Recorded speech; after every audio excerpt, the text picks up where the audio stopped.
US President Donald J. Trump is a Russian agent, recruited during the Soviet Union era with the call sign Krasnov.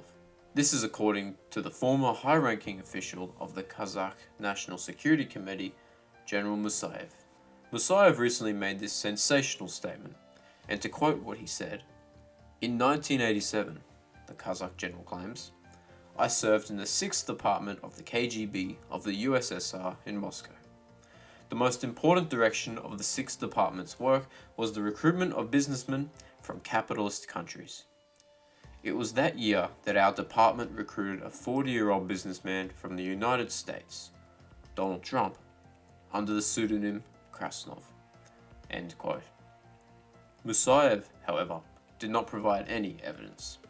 Therefore, we have decided to determine whether Trump really could be a Russian agent by digging into the rather unknown history of the American leader and the recruitment system of the Soviet Union's KGB, now succeeded by the Russian Special Services, known as the FSB. Through our efforts, we have uncovered a lot of rather interesting information, so please, sit back and listen carefully.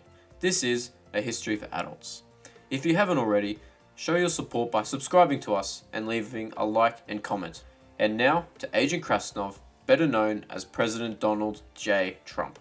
If Putin likes Donald Trump, I consider that an asset, not a liability. Coming back to General Musayev, he has further said that Russia hopes to find Trump's support for the plan to make Central Asia and Eastern Europe a zone of influence under the Russian Federation. Because, as US President Donald Trump said, well, if something looks like a duck, quacks like a duck, and walks like a duck, then most likely, it's a duck. Not only General Musayev says that Trump is a duck, that is, a Russian agent. Even The Guardian wrote about it a long time ago. This is a publication from January 2021. After Donald's first term in the Oval Office and before Russia's full-scale invasion of Ukraine. The article is based on excerpts from the book American Compromise, How the KGB Cultivated Donald Trump by journalist Craig Unger, about the current American leader's alleged affiliation with Soviet agents. Now, let's compare these studies with Trump's real biography and see what we get. Donald Trump was born in 1946 in Queens, New York. He never had any intellectual superpowers. He studied at New York University for 2 years and received a bachelor's degree from the University of Pennsylvania. Then, he worked for his father's business, renting real estate in New York. Again, nothing remarkable. Until Donald meets this spectacular woman. This is Ivana Zelnichkova, a Czech model, later his first wife. For her, Trump is far from her first partner and definitely not the last. Unger and The Guardian claim that it was after their marriage in 1977 that Trump first appeared on the radar of the Russian KGB. Trump became the target of a spy operation controlled by Czechoslovakian intelligence in cooperation with the KGB. 3 years after marriage, Trump opened his first major property, the Grand Hyatt, New York. For the hotel, Trump bought 200 televisions from a Soviet emigre, Semyon Kislin. According to Unger, Kislin collaborated with the KGB. In 1987, Trump and Ivana suddenly went to the USSR. They visited Moscow and Leningrad, now St. Petersburg.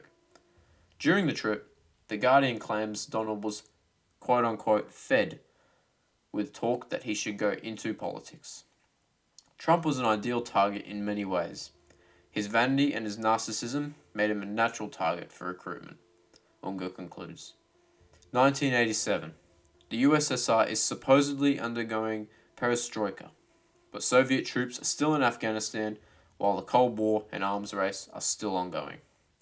Soviet Russia is already noticeably losing and begging for a truce. They say disarmament is needed. Meanwhile, the administration of US President Ronald Reagan is finishing off the enemy.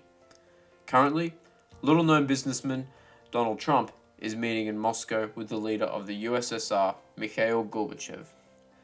What is Trump doing back in the US?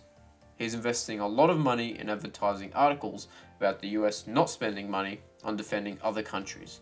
Money that, according to him, would be better spent at home. Doesn't it remind you of something?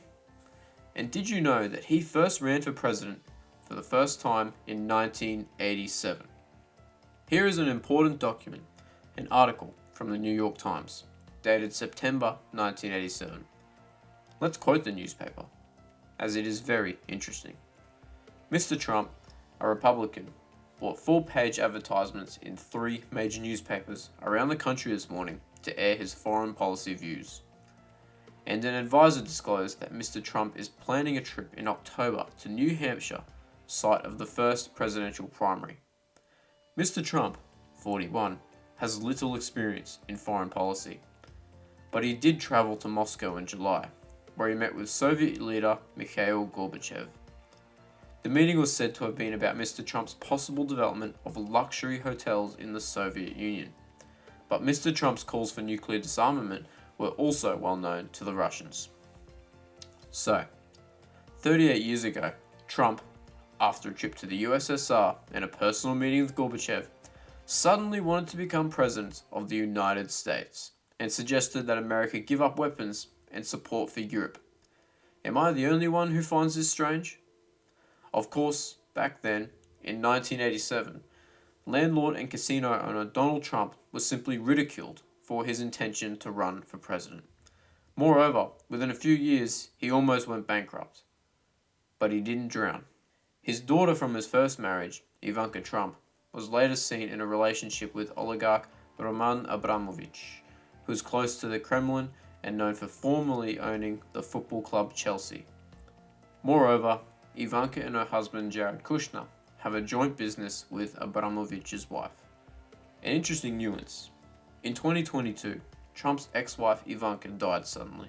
The official cause was a fall from the stairs, a blow to the head with a blunt object. In 2013, Trump goes to Russia again, supposedly for the Miss Universe contest. However, just 2 days were spent in Moscow in the Ritz-Carlton Hotel. I am satisfied with the contest, says Trump. There is a version that in addition to attending the competition, Trump had another goal, a meeting with President Putin and the head of the Russian FSB. Of course, there is no evidence. Both Trump and Putin very significantly disavowed the meeting, and after another trip to Moscow, Donald is running for President of the United States. Again. This time, rather seriously, and very successfully. And he does everything to destroy the transatlantic unity. And he constantly flatters Putin. He almost confesses his love to him. There is no evidence yet. But we remember, if something looks like a duck, quacks like a duck, and walks like a duck, then most likely, it's a duck. Trump.